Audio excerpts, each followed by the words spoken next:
The wrapping paper falls from her hands like confetti at a funeral. My daughter's smile fractures, just for a second, but I catch it. Everyone does. Dad slides that gas station card across the marble countertop like it's a winning lottery ticket, then turns to my nephew with a grin that's been rehearsed for weeks. The keys dangle. A brand new Jeep Wrangler. Lease paperwork already signed. Dad's voice booms across the living room, for a real man on his 15th. My daughter is 15 today too. I'm Marcus. And I've been sitting here for 43 minutes watching this setup unfold. The favoritism isn't new, it's a decade-long pattern dressed up in different occasions. But today, at her birthday, in front of her friends, her mother, her entire world? That's when I decide something shifts. I stand. The room goes quiet because they know me. They know I don't perform. I walk to the kitchen, grab my truck keys from the bowl by the sink, and turn back. Happy birthday, sweetheart. I place those keys in her palm. The Tacoma 2022. Fully paid. New tires. Detailed this morning. She looks at the keys like they might disappear. Her eyes flood, but she's smiling now, real this time. My father's face goes from red to purple. His jaw tightens. He's not used to being outmaneuvered. He's not used to anyone in this family making a move he didn't script first. He stands up too. But I'm already walking her toward the door. My father doesn't chase me. He never does. That's not his style. Instead, he waits 3 days, then calls a family meeting. My mother's there. My sister. Her husband. The nephew. Everyone except my daughter. She's at her friend's house, far away from whatever this is about to become. Dad sits at the head of the dining table like he's presiding over a trial. His hands are folded. Controlled. This is when he's most dangerous. You made me look foolish, he says quietly. No yelling. That's the tell. In front of the entire family. I lean back in my chair. I'm not defensive. That's my flaw, actually. I've always been too calm when I should be angry. Too measured. It makes people underestimate how deep my resentment actually runs. I gave my daughter a birthday gift. That's not about you. You did it to embarrass me, he says. To prove a point. My sister shifts uncomfortably. She knows he's right, but she also knows the real issue. He's been dividing this family for years. Pushing money toward my nephew. Mentioning my modest choices whenever relatives visit. Implying my daughter would never amount to much because she's too sensitive. Subtle poison, delivered regularly, designed to erode. Here's what's going to happen, my father continues. You apologize publicly. At the country club dinner next month. You admit you acted out of jealousy. I smile. Just slightly. And if I don't? Then you're not welcome at family events anymore. That's when I realize something crucial. He's already written me out of his will. He did that years ago. I just never checked. But I'm about to find out exactly what that means, and use it. I don't apologize. Instead, I do something smarter. I hire a forensic accountant named Devon, sharp woman, no nonsense, been doing this for 20 years. I give her one directive, trace every penny my father has moved to my nephew since he turned 13. Every loan that mysteriously disappeared. Every property transfer. Every investment account opened in his name. What she finds is worse than I expected. My father has been funneling money through shell accounts. Not just gifts, strategic financial maneuvering designed to shelter assets from my mother's eventual divorce settlement. She filed 6 months ago. He didn't tell anyone. The Jeep? It's registered under a company he created last year specifically to hide it from the divorce proceedings. My nephew doesn't even know he's part of a money laundering scheme. He's just a kid who thinks his grandfather loves him more. Here's the thing about my father, he's predictable. He operates under the assumption that no one will ever check his work. That respect, or fear, will keep his secret safe. He's never considered that someone in this family might actually have the spine to verify his stories. I don't move yet. Not immediately. I let this information sit for 2 weeks while I document everything. Screenshots. Bank records. The whole architecture of it. Devon helps me organize it into something so airtight that a lawyer could present it to a judge without breaking a sweat. Then I call my mother. Not my father. Not my sister. My mother. We meet at a coffee shop. Neutral ground. I slide a folder across the table. She opens it slowly, reading each page with the kind of expression that comes from understanding you've been lied to for decades. When she finishes, she looks at me. How did you know? She asks.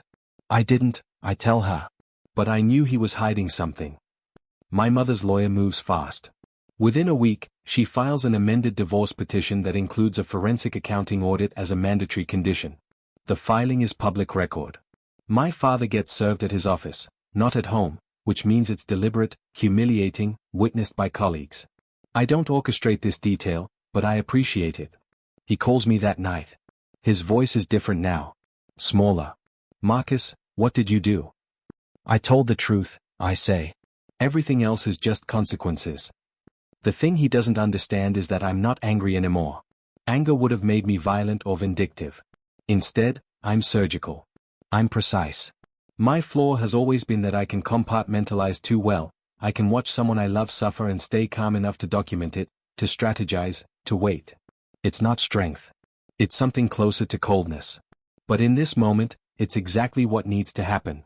My mother's discovery process reveals more than just hidden assets. There are emails between my father and his financial advisor discussing protecting money from the divorce.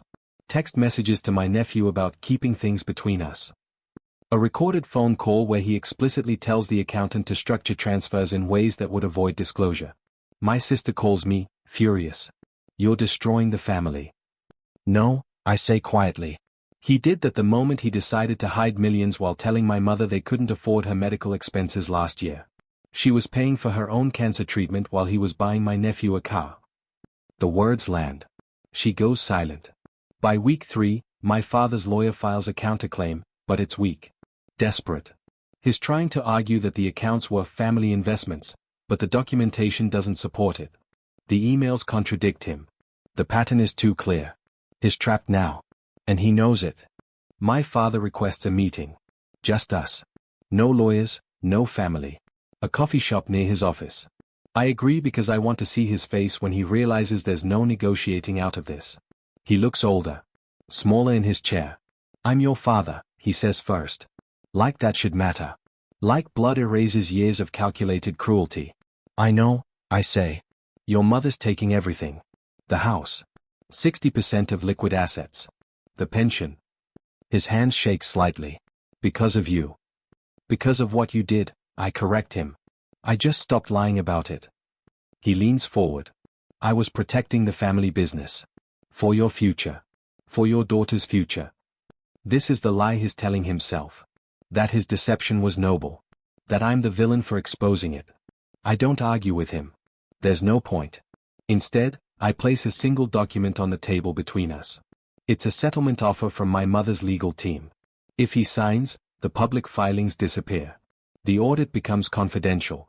His reputation stays intact. His business doesn't get dragged through depositions. His friends never find out. If he doesn't sign, everything goes to trial. Everything becomes public record. Newspapers. Magazines. His country club hears about it through legal channels instead of whispers. He reads it slowly. His breathing gets heavier. There's one condition, I say quietly. You apologize to my daughter. Real apology. You acknowledge what you did. And you never contact her again. He looks up at me. You're taking her away from me? No, I say. You did that yourself. Part 6. He signs the settlement 2 days later. My mother's lawyer handles the rest. Confidentiality agreements, asset transfers, the quiet dissolution of a 32-year marriage. The public story is simple, amicable split, no drama. His business partners never suspect a thing. His reputation survives. But the apology is where everything shifts. He calls my daughter. She's hesitant to even take the call, but I tell her to. She deserves to hear it directly. I'm in the next room, not listening, but I can tell by her face when he's done. She nods. Says nothing. Hangs up. What did he say? I ask.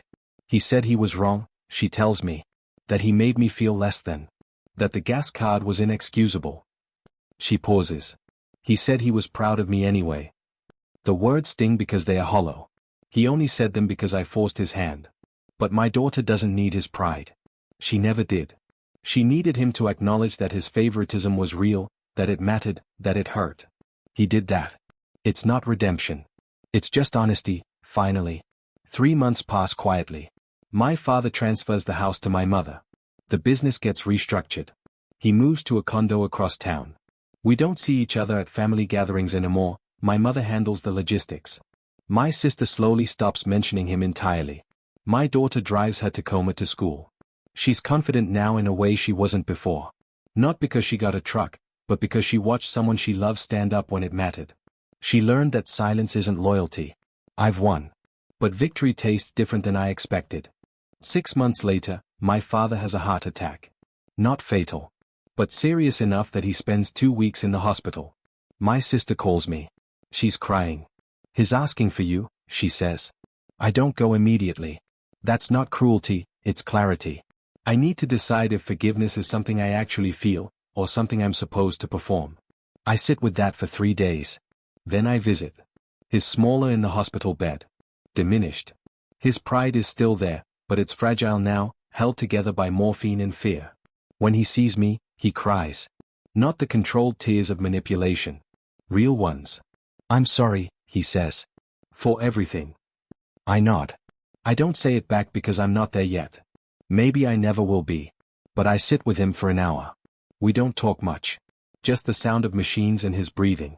Walking out, I realize something. I don't hate him anymore. The hatred required energy. Strategic thinking. Purpose. Now there's just this hollow space where resentment used to live. He's irrelevant to my life. My daughter's life. He's just an old man who made terrible choices and finally faced consequences. That's enough. My mother remarries 2 years later. A kind man who actually listens. My daughter graduates with honors. She's studying business law, wants to help people navigate family conflicts. She tells me once that watching me handle my father taught her that power doesn't come from yelling. It comes from knowing the truth and having the patience to wait for the right moment. My father lives another 5 years. We exchange Christmas cards. Polite. Empty. He dies on a Tuesday in March. At his funeral, I stand next to my daughter. She squeezes my hand. We don't cry. Life moves forward in ways my father never imagined. My daughter becomes a mediator for family disputes. She's brilliant at it because she understands that revenge isn't victory. Justice is. She helps families untangle decades of lies without destroying each other in the process. Sometimes she thanks me for the lesson. I tell her she taught herself. I don't think about my father much anymore. Not with anger. Not with regret. He was a man who believed control was love, and when control failed, he had nothing left. I could have destroyed him completely, the evidence was there. Instead, I chose precision.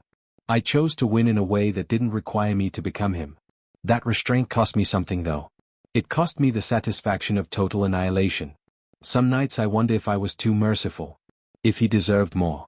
Those moments remind me that I'm not entirely clean in this story either. I used my daughter's pain as leverage.